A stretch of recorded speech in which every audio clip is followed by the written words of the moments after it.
Hello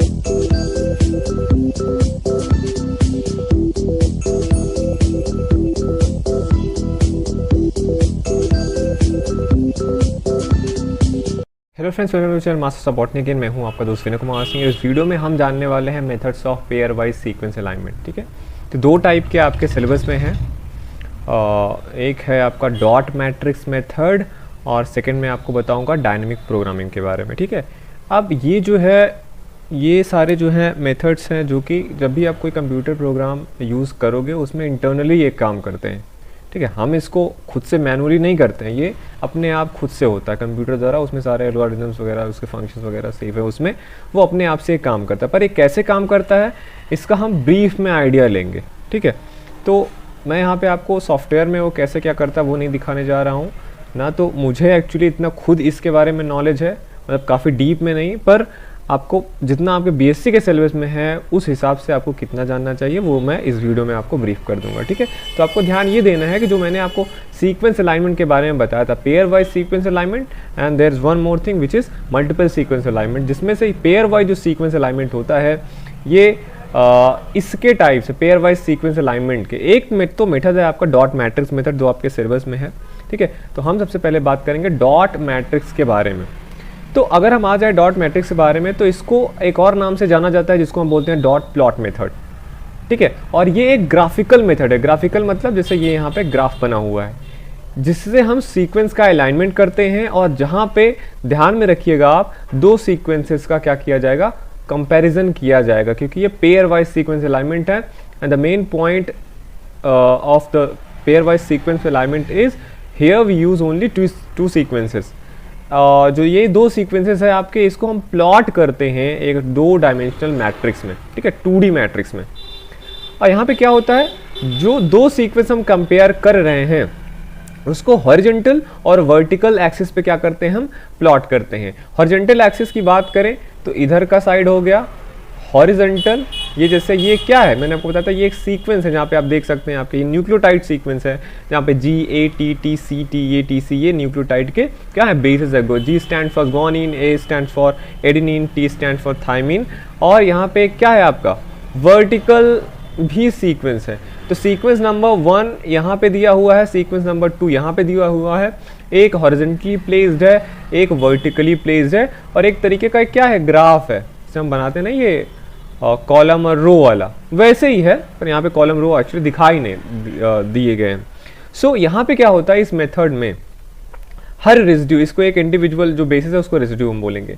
यहाँ पे ये इस मेथड में क्या होता है, जो भी रेसिड्यू है इस सीक्वेंस का उसको हम अगले वाले जो सीक्वेंस है उनके बीच में सिमिलरिटी देखते हैं with all the residues of the other sequence. Like यहाँ पे G है तो हम सबसे पहले क्या करेंगे, G को स्कैन करेंगे इस पूरे सीक्वेंस में कहाँ कहाँ है, और जहाँ पे हमें सिमिलर प्लेस मिलेगा वहाँ पे हम क्या करेंगे, एक डॉट को प्लेस कर देंगे। Like it start with G, तो हम दूसरे जो सीक्वेंस है उसमें भी ढूंढेंगे G कहाँ कहाँ पे है, और अगर हमें उस जगह पे G मिलता है तो हम एक डॉट रखते हैं। जैसे यहाँ पे स्टार्ट है G से, दूसरे सीक्वेंस में भी यहाँ पे G है तो हमने क्या करा, यहाँ पे एक डॉट रख दिया। सेकंड पोजीशन पे देखेंगे A है, T है, T है, तो हमें और कहीं भी G नहीं मिलता है, इसलिए इस जगह पे आपको और कोई डॉट नहीं दिख रहा है। सेकंड पोजीशन पे आते हैं जो कि T है। T ऐसे करेंगे, क्या इसके नीचे है T नहीं है, इस वाले खाने में इसे कंपेयर करेंगे, यहाँ तो A है, फिर यहाँ पे हमें T मिल गया, हमने एक डॉट रख दिया। फिर चौथे पोजीशन पे देखेंगे यहाँ पे ऊपर T है, तो हमने इसके उसके दोनों को मिलाया डायगोनली और यहाँ पे एक डॉट प्लेस कर दिया। फिर आगे बढ़ेंगे तो यहाँ पे भी एक T है तो हमने ये प्लेस कर दिया। फिर आगे यहाँ भी T है, यहाँ भी T है, तो इसके सीधे में जहाँ जहाँ ऊपर T रहेगा हम एक डॉट रखते जाएंगे। और जब आप सारे सीक्वेंसेस को आप कंपेयर कर लेंगे तो आपको ऐसे कई सारे डॉट मिल जाएंगे। ये डॉट्स वो हैं जो इस सीक्वेंस में, सीक्वेंस नंबर 1 और 2 में जहाँ पे सेम बेसिस हैं उसी पोजीशन पे हमने क्या करा है, डॉट प्लेस किया। देखो यहाँ पे लिखा हुआ, if a residue in one sequence matches a residue in the other sequence a dot is placed in the corresponding position. Corresponding position पे हम क्या, जैसे ये इधर से गए और फिर ऊपर वाले सीक्वेंस से मैच कराएंगे तो इसी पोजीशन पे यहाँ पे हम क्या करेंगे, डॉट प्लेस कर देंगे। अगर ऐसा कोई मैच हमें नहीं मिलता है तो मैट्रिक्स में जो पोजीशन वो रहेगा हम क्या करेंगे, ब्लैंक वहाँ पे, जैसे यहाँ पे है, मान लो यहाँ पे A है, फिर हम उसको पहले नंबर पे मिलाएंगे तो यहाँ पे ऊपर क्या है आपका G है, तो G जब A मैच नहीं कर रहा है तो हमने उसको क्या किया, ब्लैंक छोड़ दिया। और यहाँ पे क्या दिया हुआ है, if two sequences being compared are highly similar. अब ऐसे से करने पे आपको रिजल्ट क्या मिलेगा, जब दो सीक्वेंसेस हाईली सिमिलर होंगे तो इस डॉट प्लॉट में आपको single line along the matrix main diagonal मिलेगा। जैसे ये है, यहाँ पे आपको ये जो ब्राउन कलर का लाइन दिख रहा है, ये किस वजह से है, ये आपको इस वजह से है क्योंकि ये टी और ये टी मैच कर रहा था, दूसरे पोजीशन पे भी टी मैच कर रहा था, थर्ड पोजीशन पे क्या कर रहा है, सी मैच कर रहा है, फोर्थ पोजीशन पे टी मैच कर रहा है, फिफ्थ पोजीशन पे आप देखोगे ए मैच कर रहा है, और नेक्स्ट पोजीशन पे भी क्या कर रहा है, टी मैच कर रहा है। तो इतनी सारे ये जो बेसिस है यहाँ पे सिमिलर है अगर आप देखो तो वही है कि जो डायगोनल लाइन बन रहा है वो ये शो करता है कि दोनों सीक्वेंसेस में बेसिस क्या हैं, सिमिलर हैं। और अगर सिमिलरिटी नहीं होगी तो आपको ऐसे ऐसे स्कैटर्ड डॉट्स मिलेंगे जहां पे लाइनिंग नहीं होगी, ठीक। However when the sequences are less similar the dot plot will show more scattered dot with fewer diagonal lines, ठीक है। अगर जैसे ये मैट्रिक्स हमने बना दिया, अगर आप जितना ज़्यादा से ज़्यादा ऐसे सीक्वेंसेस को यूज़ करेंगे जो हाईली सिमिलर हो तो आपको ये डायगोनल लाइन बहुत ज़्यादा उसमें मिलेंगी। और अगर आप मोर डिसिमिलर सीक्वेंसेस को वहाँ पे यूज़ करते हो तो ये लाइंस वहाँ पे आपको बहुत कम मिलेंगी। तो इसी ग्राफ को आप देख के बता सकते हो कि ये ग्राफ में जो सीक्वेंसेस हैं उनके बीच में, उनके बेसिस में सिमिलरिटी है कि नहीं है, ठीक है। Dot plot can also be find repeat elements, और इसमें ये भी खूबी होती है डॉट प्लॉट में कि इसमें रिपीट एलिमेंट भी आप पता कर सकते हो। कैसे, अब उस पर भी आ जाते हैं। जैसे ये अब मान लो एक आपने डायगोनल लाइन देखी थी, अब आगे आ जाते हैं इस डायगोनल लाइन पे। अब देखिए यहाँ पे क्या है, टी, इस पोजीशन पे क्या था, टी है, फिर सी है, यहाँ पे भी सी है, फिर टी है, यहाँ पे भी टी है, ठीक। ये डायगोनल लाइन एक सा बनता जा रहा है, ठीक। अब इसी के कंपैरिजन में इसको देखेंगे, A T T C T, A T T C T है, और ऊपर वाले में क्या है, टी टी सी टी है। तो क्योंकि ये ऊपर जस्ट इसके ऊपर, एक मिनट मैं कलर चेंज कर लेता हूँ, हाइलाइटर यूज करता हूँ, ठीक है। अब यहाँ पे आप देखो इस जगह पे केवल इस पोजीशन पे ये तो देख रहे हो। अब इसके नीचे अगर आप ये वाला देखोगे इतना, तो आप देखो यहाँ पे क्या है, T T C T A, और यहाँ पे क्या है, T T C T A, ठीक। और ये क्या, कौन सा position, third, fourth, fifth, six, seventh and eighth, और ये कौन सा पोजीशन है, 1 2 3 4 5 6 7, सेवंथ, 8 9 10 11, तो अलग अलग पोजीशन पे हैं। तो इसमें क्या है, रिपीट भी है। आप आगे अगर देखोगे जैसे ये है, इसमें ये क्या, इसको हम रिपीट बोलते हैं क्योंकि यहाँ पे भी आपका क्या है, टी टी सी टी है, T T C T A, और आगे भी देखो क्या है, टी टी सी टी ए।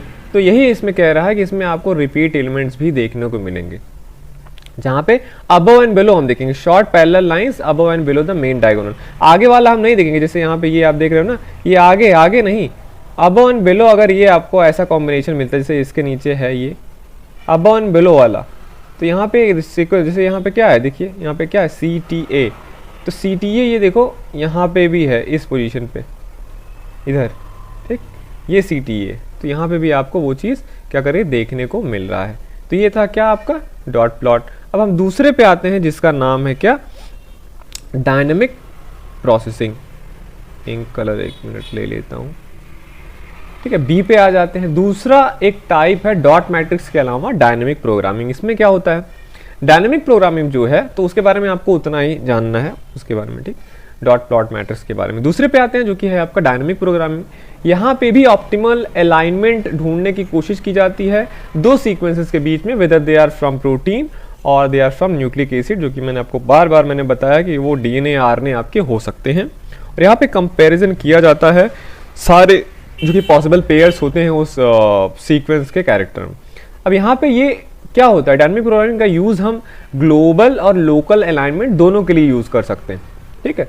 मैंने आपको बोला जब आप सीक्वेंस अलाइनमेंट करते हो, एक तो बोला था क्या आपसे, एक minute, pair wise sequence alignment. Second मैंने क्या, पेयर वाइज में दो सीक्वेंसेस का यूज करते हैं, और सेकंड क्या था, मल्टीपल सीक्वेंस अलाइनमेंट, जहां पे हम मल्टीपल सीक्वेंसेस का यूज करते हैं। और डॉट प्लॉट के बारे में मैंने नॉर्मली बताया, ये पेयर वाइज सीक्वेंस अलाइनमेंट के लिए होता है। डायनेमिक प्रोग्रामिंग में अब आप जब पेयर वाइज सीक्वेंस अलाइनमेंट देखोगे, जहां पे हम दो सीक्वेंसेस का यूज करते हैं, टू सीक्वेंसेस का यूज करते हैं, तो यहाँ पे भी एक क्या होता है, एक लोकल होता है, मैंने आपको बताया था, और दूसरा क्या होता है, ग्लोबल। लोकल का मतलब है कोई लंबा सीक्वेंस है, आप कोई छोटा सा सीक्वेंस का सिमिलरिटी ढूंढ रहे हो उस बड़े वाले में से कि ये कहाँ से जाके मैच करता है। ग्लोबल का मतलब है एंड टू एंड, दोनों सीक्वेंसेस जो आप अलाइनमेंट कर रहे हो वो एंड टू एंड रहेंगे, मतलब उनका पूरा स्ट्रेच रहेगा, छोटा पार्ट नहीं। अब यहाँ एक चीज़ और आपको ध्यान देने वाली चीज़ है कि जो ग्लोबल पेयर वाइज अलाइनमेंट है वो बेस्ड होता है नीडलमैन वुंच एल्गोरिदम पे, और जो डायनेमिक प्रोग्रामिंग लोकल अलाइनमेंट पे यूज होता है वो स्मिथ वाटरमैन एल्गोरिदम पे बेस्ड रहता है। दैट मीन्स दो सीक्वेंसेस को हम कंपेयर कर सकते हैं लोकली और ग्लोबली, लोकल अलाइनमेंट और ग्लोबल अलाइनमेंट। लोकल अलाइनमेंट के लिए, डायनामिक प्रोग्रामिंग के लिए जो आप कह लीजिए जो एल्गोरिदम यूज होता है, जो मेथड यूज होता है लोकल के लिए, वो स्मिथ का होता है, स्मिथ वाटरमैन एल्गोरिदम, और जो ग्लोबल के लिए यूज होता है वो नीडलमैन वुंच एल्गोरिदम यूज करते हैं। ये आपको ध्यान में रखना है। अब इस मेथड में होता क्या है आपको ये ध्यान देना है। This methods work in the following 3 step. अब डायनामिक प्रोग्रामिंग के, चाहे आप लोकल वाला कर रहे हो चाहे आप ग्लोबल वाला कर रहे हो, 3 मेन स्टेप हैं। The first one is initialization of the scoring matrix. पहले हम क्या करेंगे, स्कोरिंग मैट्रिक्स बनाएंगे। अब इसमें क्या होता है, सबसे पहले आप एक 2 डायमेंशनल मैट्रिक्स बनाएंगे, जैसा आपने इससे पहले वाले में किया, डॉट प्लॉट वाले में किया। मैट्रिक्स बनाने का मतलब कुछ नहीं होता, 2 सीक्वेंसेस को आप रखेंगे और फिर उनको कंपैरिजन करने के लिए क्या करोगे, आप ऐसा कॉलम्स उसमें बना देंगे। यहाँ पे जैसे ATGC ऐसे रहेगा एक तरफ, और दूसरा जिससे आप कंपेयर कर रहे हो ATGC, इसी को हम क्या बोल रहे हैं, मैट्रिक्स बोल रहे हैं, 2D मैट्रिक्स बोल रहे हैं, जहाँ पे 2 सीक्वेंस जो कि हम अलाइन करते हैं उसको राइट करते हैं, मतलब लिखते हैं टॉप एंड लेफ्ट साइड में। मतलब ये क्या होगा आपका पोजीशन, ये टॉप वाला पोजीशन हो गया, और ये वाला पोजीशन क्या हो गया आपका, लेफ्ट वाला पोजीशन। तो 2 पोजीशन पे जैसे मैंने लिखा वैसे ही आपको लिखना है। ये हो गया आपका 2 डायमेंशनल मैट्रिक्स। और ये मैट्रिक्स जो होता है यहाँ पे सबसे पहले क्या लिखते हैं हम, गैप पेनल्टीज लिखते हैं, and an initial score of 0 at the top left corner. अब ये भी मैं आपको दिखा देता हूँ, पेनल्टीज वगैरह आपको यहाँ पे आना पड़ेगा सबसे पहले। ठीक, जो मैंने बोला इसमें आपको देखना, अभी और चीजें मत पढ़िएगा आप। ये आपका क्या हो गया, डेटा मैट्रिक्स हो गया। यहाँ पे मेरे पास एक सीक्वेंस है ATTC, और यहाँ पे एक सीक्वेंस है AGC। मैंने बोला कि सबसे पहले इस वाले में इसको हम ब्लैंक छोड़ेंगे, सीक्वेंस यहाँ से लिखना स्टार्ट करेंगे। ठीक है, ये वाला पोजीशन, ये वाला पोजीशन, ये वाला पोजीशन आपको क्या करना है, छोड़ना है। इसके बाद से आप सीक्वेंस लिखोगे दोनों के, और यहाँ पे इनिशियली आप 0 लिखोगे। और गैप पेनल्टीज क्या है, गैप पेनल्टी का मतलब है 2 सीक्वेंस के बीच में अगर गैप है, जब आप कंपेयर करोगे तो आप देखोगे कभी कभी वहाँ पे गैप रहता है। और गैप पेनल्टीज सॉफ्टवेयर में हम डालते हैं, क्या आप रखना चाहोगे गैप पेनल्टी के लिए कितना हो, पेनल्टी का मतलब आपको पता ही है। तो -1 रखोगे, -2 रखोगे, -3, -4, जो भी आपकी इच्छा हो। पहले वाले में आप इसमें 0 लिखोगे, उसके बाद जो भी गैप पेनल्टीज होगा उसके मल्टीपल में आप लिखोगे। इससे मैंने गैप पेनल्टीज यहाँ क्या है, देखिए अगर मान लो ATG है इस वाले सीक्वेंस में, यहाँ पे ATG है, तो ये दोनों मैच कर गए। तो मैच के लिए हम क्या यहाँ पे वैल्यू लिखते हैं, +1 लिख देंगे, क्योंकि हमने दिया है कि हाँ अगर मैच करता है तो उसको स्कोर कितना दो, +1।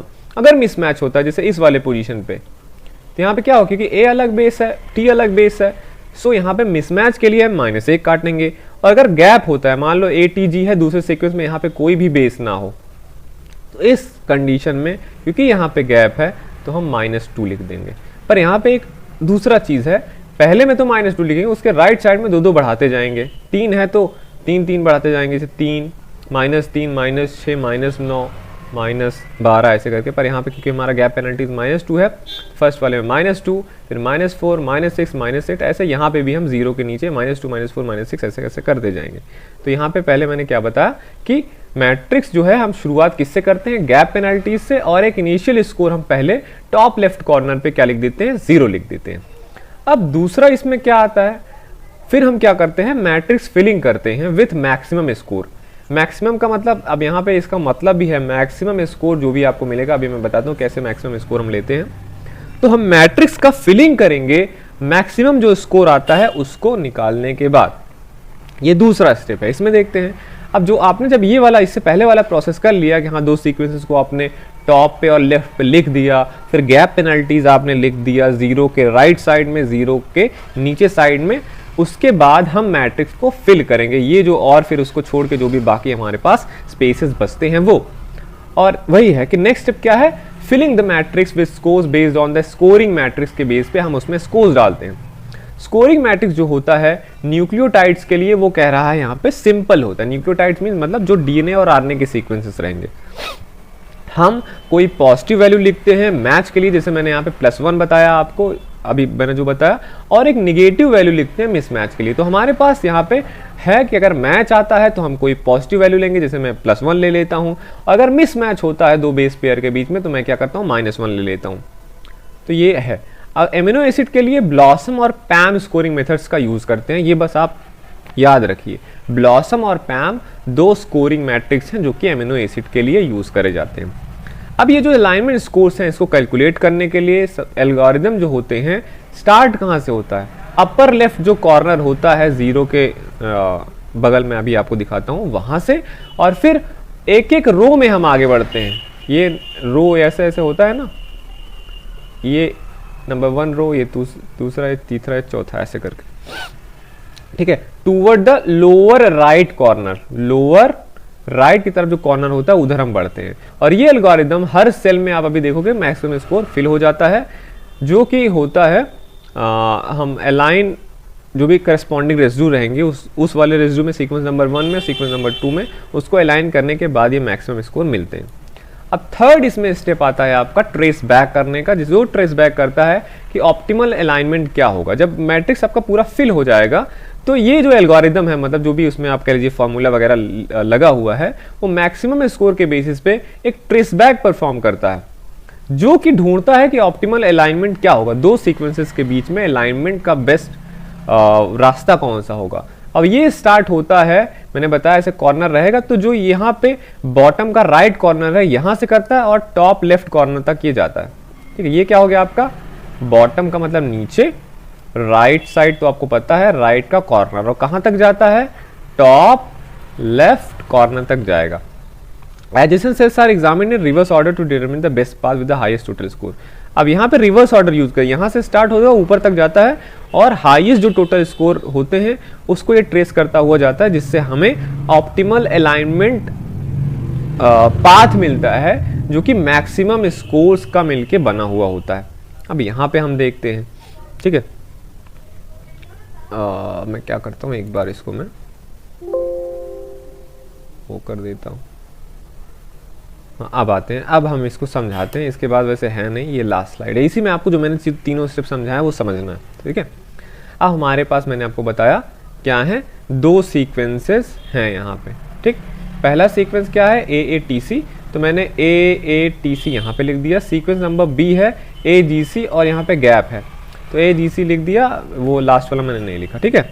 अब मैंने बताया ये वाला हिस्सा हम यहाँ पे छोड़ देंगे, यहाँ पे 0 प्लेस करेंगे, मैच के लिए +1 स्कोर देंगे, मिसमैच के लिए -1 और गैप पेनल्टी हम -2 रख रहे हैं। तो सबसे पहले आप यहाँ पे 0 लिख के यहाँ -2 लिख दीजिए, यहाँ -4 लिख दीजिए, यहाँ -6, 2 का गैप बना के -6 एंड -8 लिख दीजिए।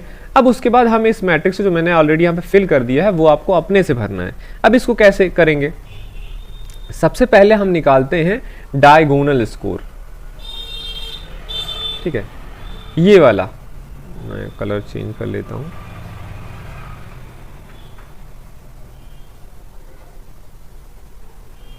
ये ठीक। अब जैसे मैं यहां पे ये वाला ब्लॉक लेता हूं, ये जो है यहां पे आप क्या देख रहे हो, सबसे पहले डायगोनल स्कोर क्या है, तो डायगोनल स्कोर क्या है, 0 है, और प्लस मैच और मिसमैच देखेंगे। जैसे यहाँ पे हमें फिल करना है, ये यहाँ पे जहाँ पे रेड है ये हमें फिल करना है, तो डायगोनल स्कोर देखेंगे क्या है, 0 है। सॉरी, ये भी पेन कलर थोड़ा डार्क लेना पड़ेगा। डायगोनल स्कोर यहाँ पे हम देखेंगे ये वाला पहले खाली रहेगा, अभी तो मान लो 1 लिखा हुआ है, अभी तो खाली रहेगा। पहले हम डायगोनल मतलब यहाँ कोने पे क्या है स्कोर, 0 है।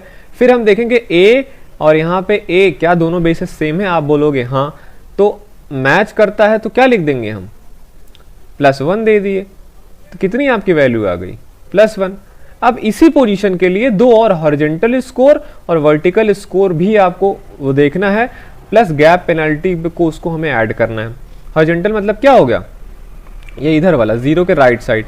अब इस एक के ऊपर, एक तो मान लो अभी समझ लो कुछ नहीं है, उधर x समझ लो है, कुछ नहीं ब्लैंक है, तो इधर क्या लिखा है ऊपर हॉरिजॉन्टल स्कोर, ये हॉरिजॉन्टल की तरफ है, ठीक है, -2। अब प्लस क्या करना है, गैप पेनल्टी मतलब -2, तो बराबर क्या हो गया, -4। अब हमें वर्टिकल स्कोर देखना है, मतलब ये 1 के बगल इधर इस वाली वैल्यू को, तो 0 के नीचे क्या है, -2, ऐसे -2 और गैप पेनल्टी हमने कितना रखा है -2, तो बराबर क्या हो जाएंगे -4। तो अब इन तीनों स्कोर में से सबसे बड़ा वैल्यू कौन है, +1, तो इसीलिए यहाँ पे क्या लिखा हुआ है, 1 लिखा हुआ है। ठीक, ऐसे ही हम इस वाले पोजीशन के लिए देख लेते हैं जो यहाँ पे मैंने -5 किया है। अभी आप इसको ब्लैंक मान के x कर दीजिए, हम इसके लिए अब ये चीज़ कैलकुलेट करेंगे। ठीक है, सबसे पहले आप यहाँ पे देखोगे, यहाँ पे क्या लिखा है, डायगोनल स्कोर -6। क्या वहाँ पे बेस मैच है या मिसमैच है, तो यहाँ पे ऊपर से आओगे तो ऊपर C लिखा हुआ है, इस साइड A लिखा हुआ है, तो ये क्या है, मिसमैच है। तो यहाँ पे -1 हो जाएगा, -6 और -1 जोड़ के क्या आ जाएगा, -7 आ जाएगा। तो हमें आ रहा है डायगोनल ये वाला वैल्यू निकल गया। अब हम पहले राइट साइड का देखेंगे और फिर उसमें क्या करेंगे, -8 है जो कि, फिर उसमें हम प्लस आप कर दो प्लस क्या, -2, टोटल क्या हो गया, -10 हो गया। दो वैल्यू आ गया, ये हो गया डायगोनल हो गया, ये वाला हॉरिजॉन्टल हो गया। एक और यहाँ पे जोड़ देते हैं 5 के लेफ्ट वाला जो कि होगा वर्टिकल स्कोर। वर्टिकल स्कोर है -3, इसमें हमें प्लस करना है क्या, -2, तो बराबर -5। अब आपके पास -5, -7 और -10 है, तो इनमें से जो मैक्सिमम वैल्यू होगा उसको हम फिल करेंगे। तो तीनों में से क्या है मैक्सिमम वैल्यू, -5, तो -5। ऐसे ही हम हर जगह के लिए ये चीज़ कैलकुलेट करते हैं, और जब कैलकुलेट हो जाती है तो हम यहाँ से स्टार्ट करते हैं। हाँ, ये भी यहाँ पे एक चीज़ है कि हम यहाँ पे एरो भी लगाते हैं, ये वैल्यू आई कहाँ से, जैसे ये वैल्यू, जैसे यहाँ पे +1 है तो ये वैल्यू कहाँ से आई थी, 0 वाले से आई थी, तो हम यहाँ पे क्या करते हैं, एरो लगा देते हैं। और -5 वाली वैल्यू कहाँ से आई, आप अगर तीनों को आप जोड़िए तो देखिए -3 के बगल से ये यहाँ से आई है ना, -5 वाली वैल्यू। तो हम ऐसे एरो लगाते जाते हैं, एक समय आएगा हम एकदम कॉर्नर पे पहुँच जाएंगे और वही एरो लगा के हमें एक वो मिल जाएगा, अलाइनमेंट मिल जाता है लास्ट में। तो ये 3 चीज़ें आपको लिखनी है इसके बारे में, डायनामिक प्रोग्रामिंग के बारे में। डायनामिक प्रोग्रामिंग है क्या, इसके 3 स्टेप होते हैं, कैसे कैसे कैलकुलेट होते हैं। लास्ट वाला जो है मैंने आपको बताया ट्रेस बैक, वो थोड़ा सा कॉम्प्लेक्स है, तो यहाँ पे बस आप ये लिख देना कि हाँ एल्गोरिदम है एक जहाँ पे ऑप्टिमल अलाइनमेंट पाथ जो होता है वो ट्रेस कर लेता है, उससे हमें लास्ट में क्या देता है, अलाइनमेंट दे देता है। तो ये दोनों चीज़ें थी आपकी, जहाँ पे मैंने आपको डायग्रामिक प्रोग्रामिंग और डॉट मैट्रिक्स मेथड के बारे में बताया। तो 2 चीज़ें आपकी हो गई जो कि हैं आपके क्या, methods of pair wise sequence alignment. Hope कि आपको थोड़ा सा इजीली समझ में आया होगा, इतना भी आप काम करिए बस, ठीक है, ठीक है, ओके है सारी चीज़ें। तो चलता हूँ मैं, मिलता हूँ आपसे किसी और वीडियो में। देखते रहिए आप अपना channel masters of botany, and thank you for watching this video.